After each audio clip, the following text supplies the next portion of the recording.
Hello, hello mga kumarites, it's me again, Mami Loy.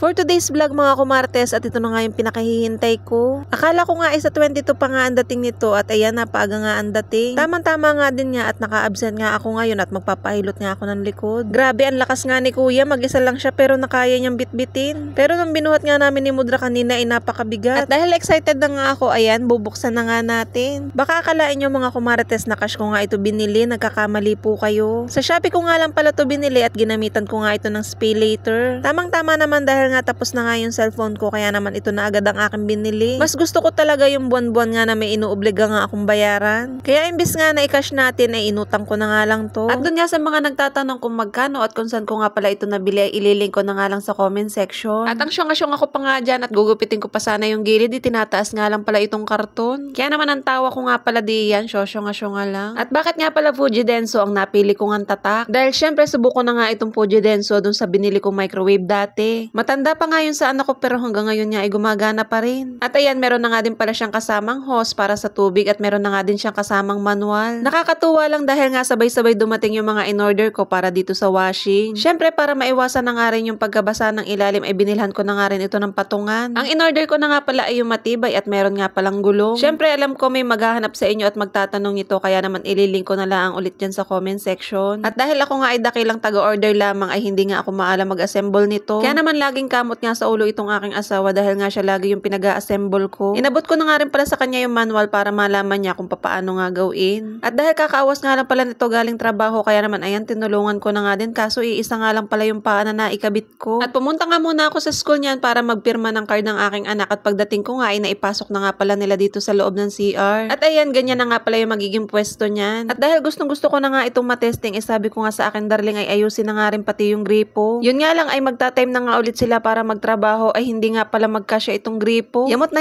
nga itong aking asawa dahil nga hindi magkasya. Kaya naman sabi nga niya ay bumili na nga lang daw ulit ako ng panibagong gripo. Sabi na wag munang bibili Dinala ko na nga rin pala yung dulo ng hose para hindi na nga ako magkamali ng bili. At buti na nga lang si Ate Jan nga ay pupunta na sa kanyang tindahan kaya naman nakisabay na nga ako. Kita nyo naman at katanghali ang tapat ay talaga namang yagyag nga ako dito sa DV Mart. Dahil nga sa kagustuhan ko na nga rin itong magamit at matesting. Alauna na nga ito ng tanghali kaya naman tingnan nyo at napakasanting nga ng init. Jacket na nga lang pala ako at nagdala na nga rin pala ako ng payong para mamaya pag uwi ko maglalakad na lang ako. Nagpahibili na nga rin pala ako nitong payong dahil alam nyo na hindi yan pwedeng ipasok sa loob. At ayan, shoutout nga pala dito sa napakapoging si Pio. Kapitbahay pala namin yan at dito nga pala siya nagtatrabaho sa DV Mart. Sa kanya na nga rin pala ako nagtanong kung saan nakakabili ng gripo para rito. At sabi nga niya ay dito na nga lang daw ako magtanong sa taas. Hindi na rin naman ako nag-ikot-ikot niyan dahil wala naman akong ibang bibilhin dito kundi gripo lang. Syempre pagdating nga dito naghanap na nga ako ng pwede mag-assist sa akin. Dahil naku baka mamaya sala na naman yung bili ko sayang na naman ang pera. At ayan, ito na nga si ate yung nilapitan ko at dito na nga kami nagpunta sa may gripuhan. At ayan, nagtawag na nga rin pala si ate dahil hindi niya nga rin alam. Dahil halos pare-parehas nga lang naman ang mga gripo dito. Para makasigurado nga, itinawagan ko na nga itong aking asawa. Dahil nga mga nakasealed nga yung mga gripo dito, kapag ka binuksan mo, kailangan bayaran mo na rin. Kaya naman sabi ko nga kay kuya, kung ito ba talaga yung? Ang sabi naman ni kuya, sure na sure daw siya. Kaya naman ayan, pinabuksan ko na nga. At ang sabi nga ng aking asawa, ipakabit ko na nga rin daw. Kaya naman ayan, kung makikita nyo nga nakakabit na nga sa dulo ng gripo. O diba, yung binili ko nga ay mura. Ngayon naman ito, napamahal nga tayo ng gripo. Pero okay lang, basta maikabit lang sa washing. 159 nga pala yung bili ko dun sa gripo. Bakal na nga rin pala yung binili ko para mas matibay. At ayan, kinuha ko nga lang pala yung pahabilin ko na payong at maglalakad na nga lang tayo pa uwi. Hindi na rin pala ako nakapagpayong niyan dahil nga mahangin, nadadala yung aking payong. Sobrang init nga niyan at katanghalian ay naglalakad tayo. Buti na lang nakapag-sunscreen ako. At ayan, finally, nandito na nga tayo sa bahay. Hindi ko na rin pala inantay yung aking asawa na siya magkabit nito dahil mamaya pang alas 5 ang awas nun. At kahit wala nga akong alam sa pagtutubero, ayan, testingin nga natin. At nakalimutan ko nga palang patayin yung gripo sa labas. Kaya naman pinatay ko muna dahil nga baka matalsikan tayo dito. Dinahan-dahan ko nga ang pagtatanggal dahil nga baka mamaya biglang tumalsik ang tubig. At syempre, bago ko nga inilagay yung ating gripo ay nilagyan ko nga muna ito ng teplo. At ayan, nandito nga pala si Mudra at tinitingnan nga pala kung ano yung ginagawa ko. Naikabit ko na nga rin pala yung gripo at sabi ko nga kay Mudra buksan na nga yung pinakagripo sa labas. Para nga matesting natin kung may maglilik ba dito. Ay sus, naglik din pala siya. Dahil nanood nga pala ako sa YouTube, ganito lang pala yung gagawin. Yung puti nga pala na daladala ko kanina ay hindi pala yun yung ilalagay dito sa dulo ng gripo. Tinanggal ko nga pala yung daladala ko at ito nga pala yung aking ikinabit. Kaya naman ayan, testingin natin. Tingnan nyo naman at hindi na nga naglilik. Ay Diyos ko po, gayon lang pala yung kadali. Mantalang kanina ay pahirapan nga at pawisan na nga kami sa pagkakabit nito. Ay sadyang panong hindi ka maiiyamot ay nagpunta na nga ako ng DB Mart ay nakalimutan ko pang bumili ng adapter nitong saksakan. Buti na nga lang at meron nga pala akong ginagamit dun sa air fryer. Kaya naman ayan, hiniram ko na laang muna. Saka na nga laang ako bibili kapag ka naalala ko. At dito nga pala sa loob ng washing ay may lagayan ng powder na sabon at meron din lagayan ng Downy. At ayan, tetestingin na nga natin kung gumagana nga ba siya. Naglagay na nga rin pala ako ng aming mga damit pero wag nyo nga kapupunuin. Para kasi makaikot ng ayos yung ating mga labahin. Yun nga lang ay medyo matakaw nga ito sa sabon dahil nga isang salang ay isang sabon ang magagamit nyo. At medyo mahina nga pala yung tubig niyan dahil hindi pala itinodo ni Budre yung gripo sa labas. O diba tuwan-tuwa si Kumarites nyo at hindi na nga ako mahihirapan maglaba. Sobrang sarap talaga sa feeling lalo na kapag ka nabibili mo nga yun matagal mo ng gusto. At syempre bago nga pala itong ating washing kaya binilhan ko nga rin ito ng cover para maiwasan na nga rin sa mga talsik ng tubig. Syempre iingatan ko yan dahil maingat naman ako sa gamit. At dahil matagal ko na nga rin yung pinangarap ay iingatan ko talaga yan. Sobrang sarap lang sa pakiramdam dahil hindi na nga mababasa yung kamay ko at yung mga paa ko pagka naglalaba. Tapos hindi ko na nga kailangang yumuko pa para mag-anlaw. At ayan, after 45 minutes nga okay na nga itong ating mga labahin. Diyos ko po sa tamad ko mag-downy noon dahil nga kailangan mo pa magpuno ng tubig. Ngayon nga ay malalagyan ko na nga ng mga downy ang ating mga damit. At binukod ko na nga rin pala yung mga puti dahil nga yan ay kukusutin ko. Dahil pag uniform nga ng aking anak ay hindi pwedeng hindi kukusutin. Dahil pag puti nga ay talaga naman tubal ang damit noon. Ang mga puti nga ay binababad ko pa at nilalagyan ko nga ng Clorox para matanggal yung mga mancha.